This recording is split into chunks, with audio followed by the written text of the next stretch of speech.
ব্রাজিলের জন্য উরুগুয়ে যে কারণে ভয়ঙ্কর। মার্সেলো বিয়েলসায় নামটাতেই কি আগামী পরশু সকালে বড় ভয় লুকিয়ে ব্রাজিলের জন্য। গত বছরের 17 নভেম্বর বিশ্বকাপ বাছাইয়ের ম্যাচে মুখোমুখি হয়েছিল আর্জেন্টিনা ও উরুগুয়ে। আর্জেন্টাইন সমর্থকেরা বরাবরের মতো সেদিনও আরেকটি নৈমিত্তিক জয়ের প্রত্যাশায় বসেছিলেন খেলা দেখতে। বিশ্ব চ্যাম্পিয়ন আর্জেন্টিনা তখন টানা 14 ম্যাচ অপরাজিত। এমনকি 2022 কাতার বিশ্বকাপ ফাইনালের পর খেলা টানা 8 ম্যাচে কোনো গোলও হজম করেনি তারা।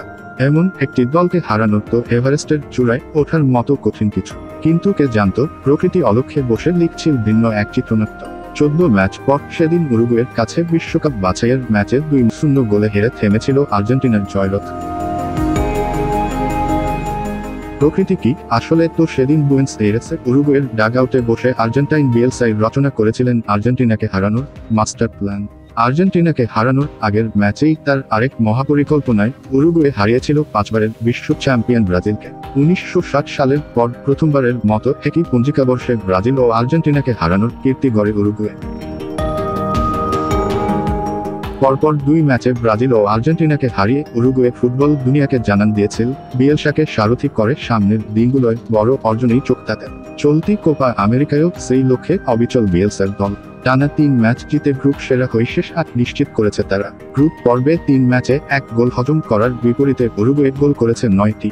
শুধু গোল করাতেই নয়, উরুগুয়ের মাঠের পারফরম্যান্সও ছিল অনবদ্য। এমনকি অনেকের কাছে ব্রাজিলের বিপক্ষে বাংলাদেশ সময় আগামী পরশু সকালের কোয়ার্টার ফাইনালে উরুগুয়ে ফেভারিটও বটে।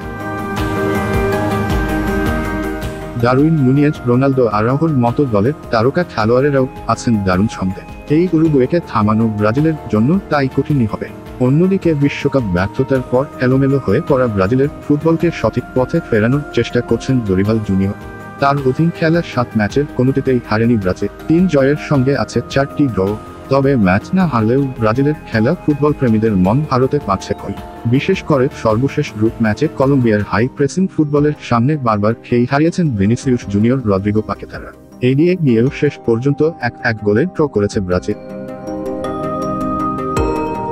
উরুগুয়ে ম্যাচের আগে ব্রাজিলের জন্য বড় দুঃসংবাদ, কলম্বিয়ার বিপক্ষে ম্যাচে কার্ড দেখে নিষেধাজ্ঞার কারণে তারা পাচ্ছেন না দলের অন্যতম সেরা তারকা ভিনিসিউসকে। কিন্তু দলটির নাম ব্রাজিল বলে কথা। যে কোনো কঠিন পরিস্থিতিতে ঘুরে দাঁড়ানোর মন্ত্র তাদের ভালোই জানা। ম্যাচের আগে উরুগুয়েকে সতর্কবার্তা দিয়ে দলের লেফট ব্যাক ওয়েন্ডেল বলেছেন, উরুগুয়ের বিপক্ষে ম্যাচে আমরা শক্তিশালী এক প্রতিপক্ষের মুখোমুখি হব। তবে তারাও ব্রাজিলের ফুটবলের শক্তি দেখতে পাবে। আমরা কোনো ম্যাচ এখনো হারিনি। 2 ড্রয়ের বিপরীতে একটিতে জিতেছি। আমরা টুর্নামেন্ট এখনো অপরাজিত। আগামী পরশু অবশ্য ড্র করে অপরাজিত থাকার সুযোগ নেই ব্রাজিলের। 90 মিনিটের মধ্যে ফল না এলে টাইব্রেকারে গিয়ে নির্ধারিত হবে ভাগ্য। তবে 2 দলেরই চেষ্টা থাকবে 90 মিনিটের মধ্যেই ম্যাচ শেষ করে দেওয়ার, যে পথে নিজেদের সেরাটা উজাড় করে দেবে তারা। এখন শেষ পর্যন্ত ব্রাজিল উরুগুয়ের এই মহারণে কারা শেষ হাসি হাসে, সেটাই দেখার অপেক্ষা।